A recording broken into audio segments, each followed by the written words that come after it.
Hello, c'est HR, votre chroniqueur. Alors aujourd'hui, je vais vous parler d'un film que j'ai découvert sur Prime Video. Il s'agit de Saint and Sinner avec Liam Neeson. Forcément, il faut que je vous en parle. Let's go. Je vous laisserai pas faire du mal aux habitants de cette ville. On ne partira pas d'ici. D'autres viendront. Des gens bien pires que moi, vous pouvez me croire.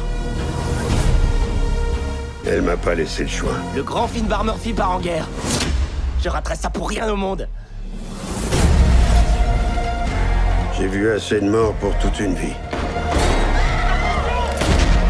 C'est la fin pour vous. Alors faites vos prières.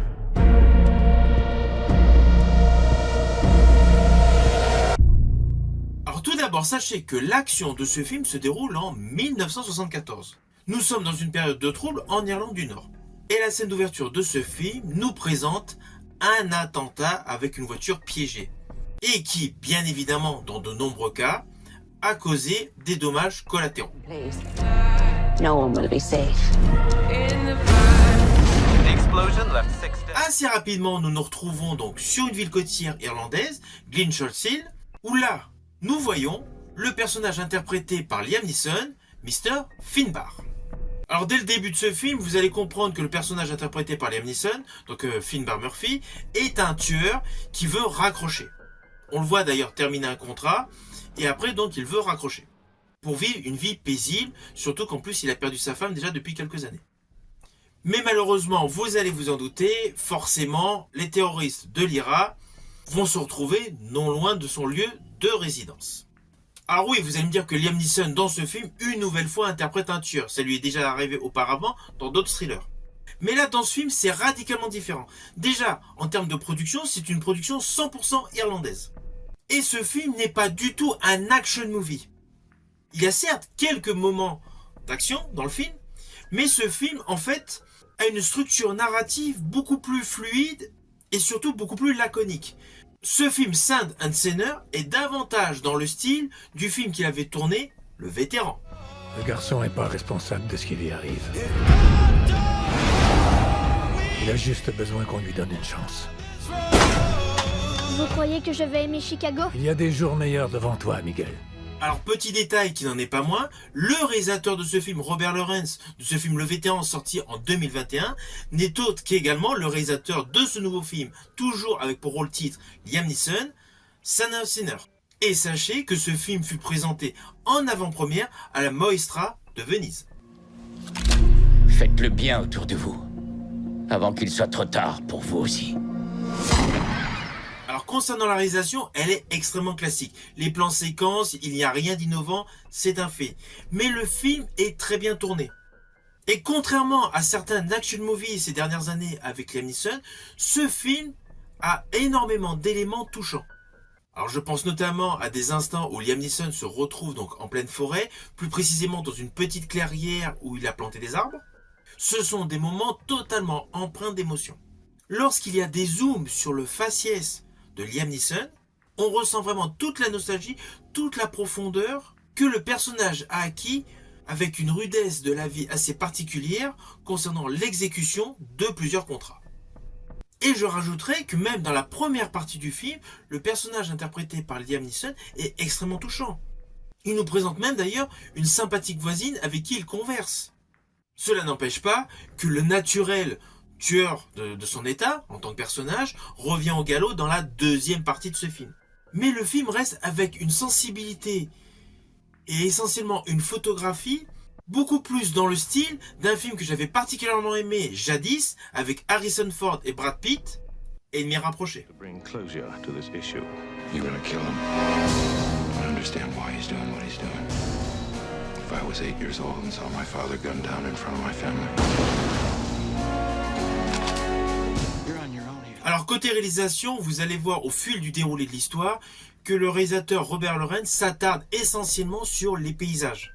Vous allez ainsi découvrir un film extrêmement beau avec des moments extrêmement mélancoliques. Ça change des Taken. Là, vous allez vraiment avoir l'impression d'être dans un western mais qui se situe en Irlande, avec une réelle belle présentation de paysages totalement naturels d'Irlande. Et d'ailleurs, en un certain sens, j'estime que ce film fait un peu la promotion de l'Irlande.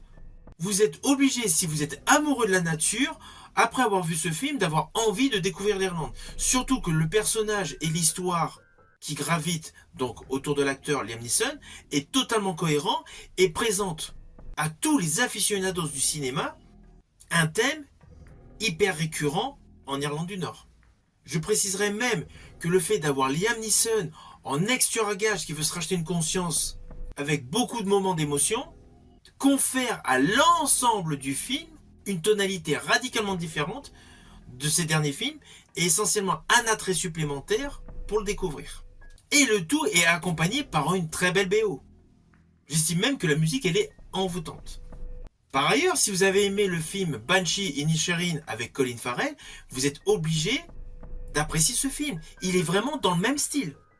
Je parle en termes de qualité photo, en termes visuels et essentiellement en termes d'atmosphère. Et d'ailleurs...